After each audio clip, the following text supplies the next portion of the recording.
দুর্গাপুর সপ্তর্ষি park মোড়ের কাছে শঙ্করপুর যাওয়ার রাস্তার পাশে অবৈধ বালি স্তূপ। দুর্ঘটনার শিকার বাসিন্দারা। দুর্গাপুর শিল্পাঞ্চলের রাস্তার পাশে অবৈধভাবে মজুত করা বালি দুর্ঘটনার কারণ হয়ে দাঁড়িয়েছে। দামোদর ও অজয় নদী থেকে অবৈজ্ঞানিকভাবে বালি তুলে রাস্তার পাশে বড় বড় স্তূপ তৈরি করা হয়েছে। স্থানীয় বাসিন্দারা অভিযোগ করেছেন যে হাওয়াতে বালি রাস্তায় ছড়িয়ে পড়ছে, ফলে প্রতিদিন দুর্ঘটনা ঘটছে। প্রশাসনের কাছে স্তূপগুলো সরিয়ে নেওয়ার আবেদন জানিয়েছেন তারা।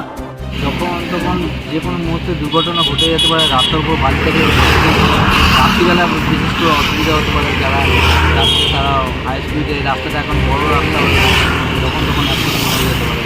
আপনি এই রাস্তা দিয়ে যাতায়াত করেন? হ্যাঁ, আমি প্রায় যাই এবার। কদিন ধরে দেখছেন? আমি অনেকদিন ধরে দেখছি পড়ে আছে। প্রশাসনকে নজর দিতে হবে। প্রশাসন রাস্তার উপরে এরকমভাবে বাড়ি যে কোনো মুহূর্তে দুর্ঘটনা ঘটে যাবে, কিন্তু এর দায় প্রশাসনের উপর চাপ করবেন সেটা আমি চাই। যে এটা করছে অনেকদিন কাজ করছে। আপনার নাম? দীর্ঘদিন ধরে এই রাস্তার উপরে বালি, কখনো বৃষ্টির থেকে দেখি বালি পড়ে থাকে, আবার কখনো সমটাকা রাস্তার মধ্যে বালি থাকে। যে কোনো সময় গাড়ি, এটা ব্যস্ততম সব থেকে রাস্তা, যে কোনো সময় দুর্ঘটনার মাধ্যমে ঘটতে পারে, গাড়ি স্লিপ করে পড়ে যেতে পারে। খুব বিপজ্জনক ব্যাপার আছে। আপনি কি এই রাস্তায় যাতায়াত করেন? আমি সবসময় যাচ্ছি এই রাস্তা দিয়ে। কতদিন ধরে দেখছেন এই পড়ে আছে এখানে? এটা মোটামুটি দেখলাম 15-20 দিন হবে।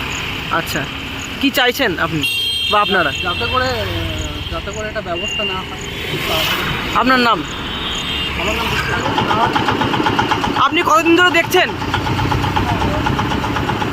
এটা অনেক দিন থেকে আছে। কি চাইছেন আপনারা? চাইবো আপনার নাম? আপনার নাম?